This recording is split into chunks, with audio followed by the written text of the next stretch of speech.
Hello, everyone. Glad to have you back. Actually, excited to have you back. Hopefully, you guys are starting to enjoy this show. Today's episode, it's going to be brief, but I want to touch on it. It's the economy. And I think it's really ironic to me how the left in the media, and the right in the media for that matter, I'm going to get to that, loves to go ahead and say one thing on Monday and the complete opposite on Tuesday as if we're too stupid to remember what they said on Monday. You know what the problem is? There are a lot of people out there that don't pay attention on Monday, so they only pick up what's said on Tuesday. And the biggest problem is if they did hear what they heard on Monday, many of them, specifically on the coast, they're either too busy, too occupied, or didn't pay close enough attention to understand what was said on Monday and take credit for Tuesday. Anthony, what are you talking about? You're babbling. I'm not babbling. So here's the deal. A little while ago on one of my shows that I do, my Total Football Talk show, I did a brief passing comment about how great the economy is doing. This is before Trump's State of the Union address. And I got into this long conversation with a follower, a subscriber, about how the economy isn't doing well.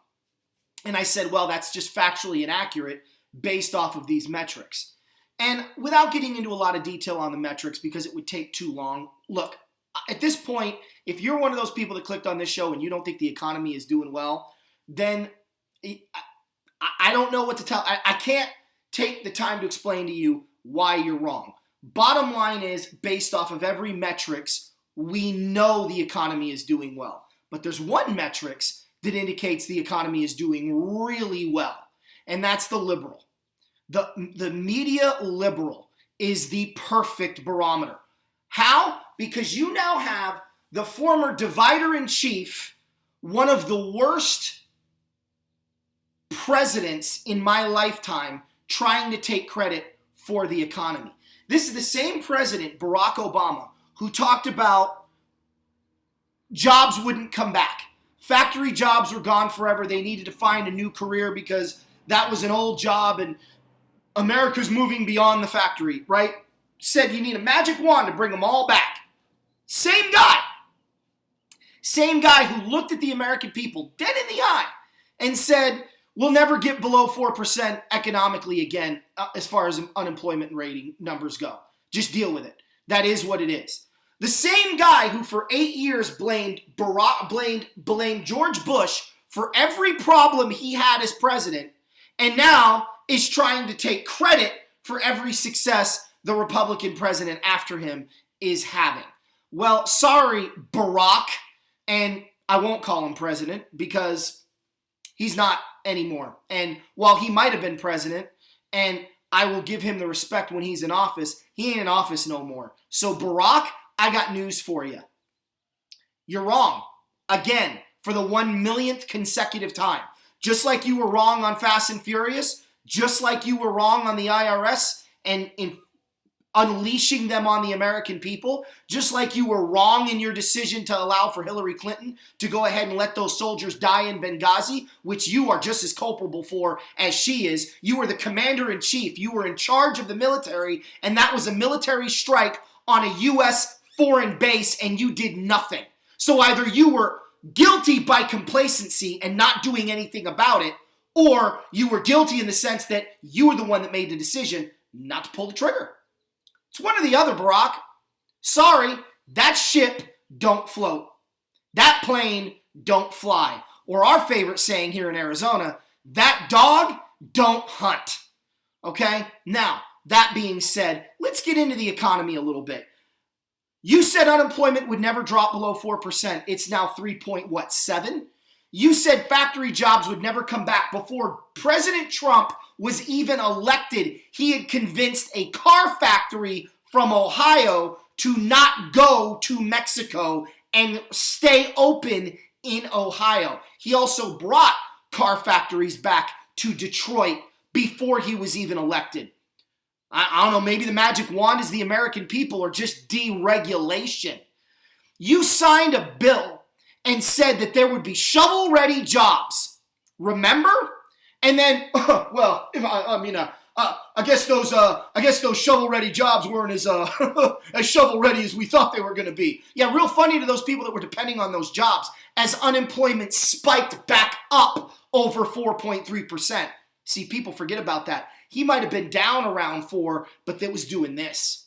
It was up to 5. It was down to 4.5. Seasonal hirings is what saved his derriere in the unemployment ratings. But the reason you knew that the economy was in the toilet when he was president is because those seasonal jobs didn't stick. Meaning, once it was over, bye-bye, they were gone. Sorry, we got to let you go. Can't afford to keep you. Under President Trump, people are getting promoted. They're getting those seasonal jobs, and then they're being kept employed by their employers. You can miss me with this nonsense that as Donna Brazile, which, by the way, Five, really, you're bringing Donna Brazile on? Are you kidding me? This woman has the credibility of a child rapist, and you're bringing her on television to represent the left? You can find better representation of the left than her. I'm sorry, you can. But I digress. So, getting back to this. She was talking yesterday about all these charts and, minimum wage and how it really helped. Are you kidding me? Do you know where the minimum wage has been most ineffective? In the states that it was most aggressively implemented in. Oregon, not so much. They kind of did the same thing Arizona did. They got a gradual. But Washington, California, they stuffed their hand right in that turkey. And they're suffering for it. They're suffering big time for it. So, again, I just think it's funny that they want to sit there and tell us that the economy isn't great, that Trump is a liar in early February, and then as soon as Barack Obama tweets, "It's my economy, not yours," everybody jumps on board that the economy is great. Now, the thing that you should be thinking out there for those of you that are still on the fence, and yes, I do believe there are people that are still on the fence. I don't mean on the fence voting-wise. I mean on the fence meaning they're ready to jump off the fence of the liberal concentration camp and join the rest of society, okay? Because the left, they keep moving to the left. And if those moderates and those Democrats are going to take their party back over, they've got to jump off that ship or jump off that wall. You can't fence sit anymore. You're about to elect a communist as your presidential nominee. I'm hoping to Hades he wins the Democratic nominee. Because if he does, Donald Trump will have over 520 electoral votes to his credit. I said it. I'll say it again. I got a show coming up down the road that's going to talk about my Trump prediction in a minute. Okay? It's going to be ugly.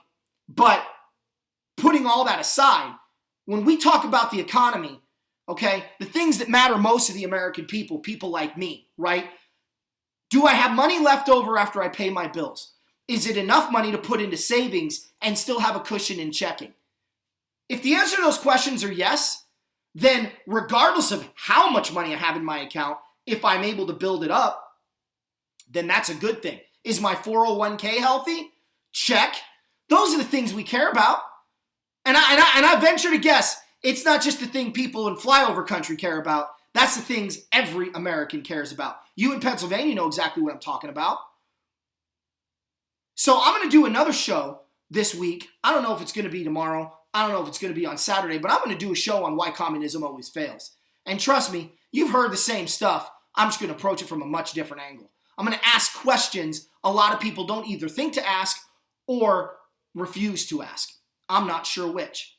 But this is Obama's economy. Give me a break. Your economy was crippling regulations, stifling job growth, inability to find a career, inability to move up the corporate ladder or the business ladder, no matter where you were. Forget hiring new employees and expanding your business. And oh yeah, shovel-ready jobs that were never quite as shovel-ready as we thought they were going to be. That was your economy. Trump's economy, booming 401k, booming growth in business, people keeping their seasonal jobs becoming careers, upward growth within the business model, meaning you could start at a low level job and work your way up the corporate ladder or the business ladder, and small businesses that are able to expand and open their business. See, we're on to you, guys. We're on to you.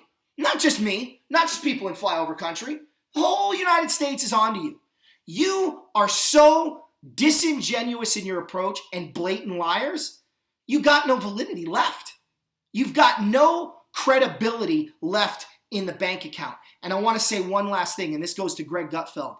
He said on the 5, who cares who gets credit? You want to give him credit, let him have it. No, Greg, no. You don't give them credit. Because as I've said over and over again, when you give these leftist lunatics, and again, I'm not talking about the voter, I'm talking about the extremists, I'm talking about the Antifa weirdos, I'm talking about the politicians in the media. When you give these people a freaking inch, they take a country mile. You don't give these people anything. If we've learned nothing the last 24 years, can it please, Republicans, conservatives, I'm begging you, can you please learn that lesson? You don't give these people an inch, because they're not going to just take an inch. They will take a country mile. This is Trump's economy, stupids. Either it's time that you admit it or get out the way. Sorry to say, but you ain't fooling nobody about saying that this is your economy, Barack.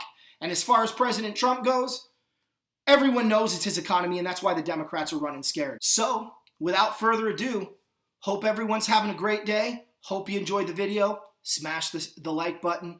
Hit the subscribe button. Share this video with your friends if you think this type of speak is exactly what they want to hear or maybe need to hear it.